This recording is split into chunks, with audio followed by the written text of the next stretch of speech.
autre série cette semaine maintenant, la passion de beaucoup de gens pour les collections. Aujourd'hui, un amoureux des épiceries d'autrefois du côté de Vendôme dans le Loir-et-Cher, Catherine Charles, Bertrand Lachat et Jean-François Joanne. Une ancienne étable transformée en épicerie, juste pour le plaisir. Quand vous passez la porte, vous changez carrément d'époque. Depuis 30 ans, Patrick Sely collectionne tout ce qui se rapporte à l'épicerie des années 50. Celle de son enfance, de ses parents épiciers. Une nostalgie qu'il a décidé de mettre en scène. Par ici, vous avez les biscuits.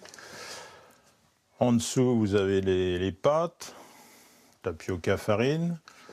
Au milieu, vous avez le sel, le poivre, un peu ce qui est condiment, la moutarde. Et puis après, une grande partie chocolat, café et thé. Des milliers de produits ont ainsi pu sortir des cartons quand Patrick, il y a quelques années, a décidé de réhabiliter cette étable.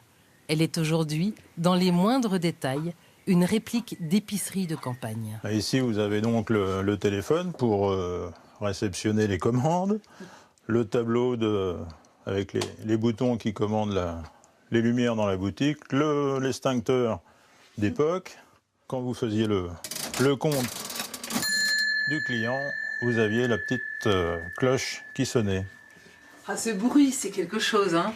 Ah, c'est toute une ambiance, oui.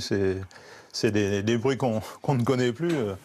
Et sur les étagères, il y a autant de madeleines de Proust que d'emballages. Ce qui me plaît particulièrement, c'est le graphisme de cette époque-là qui reflète mon enfance. Les couleurs, les façons des affichistes de faire leur publicité ou leur réclame. C'est une maladie, je pense, puisque malgré tout ce que vous voyez derrière moi, tous les dimanches, il faut y retourner pour chercher éventuellement ce que l'on n'a pas. Et le champ de recherche est vaste.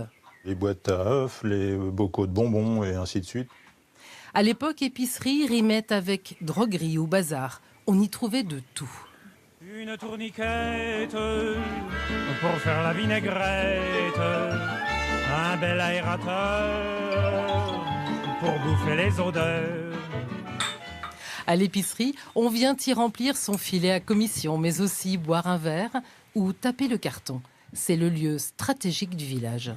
Dans la commune, vous n'aviez pas beaucoup de points de téléphone, donc vous aviez aussi la cabine téléphonique où les gens pouvaient venir téléphoner rapidement. Le collectionneur a le goût du détail. Pour parvenir à une telle perfection dans sa reconstitution, il a fait appel à ses souvenirs d'enfance, bien sûr. Mais il a aussi été guidé par sa seule passion. Mon plaisir, oui, c'est de retrouver une émotion, une ambiance et d'essayer de la faire partager en essayant aussi de conserver une partie du patrimoine. Dans sa grange atelier, c'est là que Patrick nettoie et trie tous les objets qu'on lui donne ou qu'il chine. C'est un peu l'arrière-boutique, c'est la dernière livraison de la semaine. Ma dernière acquisition, le porte-œuf dur en bakélite qu'on mettait sur le comptoir. L'originalité d'une boîte, un logo, une réclame ou tout simplement un lettrage, souvenir d'un monde qui s'exprimait en ancien et nouveau franc. Ça rappelle plein de souvenirs. On a vu des formidables collectionneurs comme lui toute la semaine.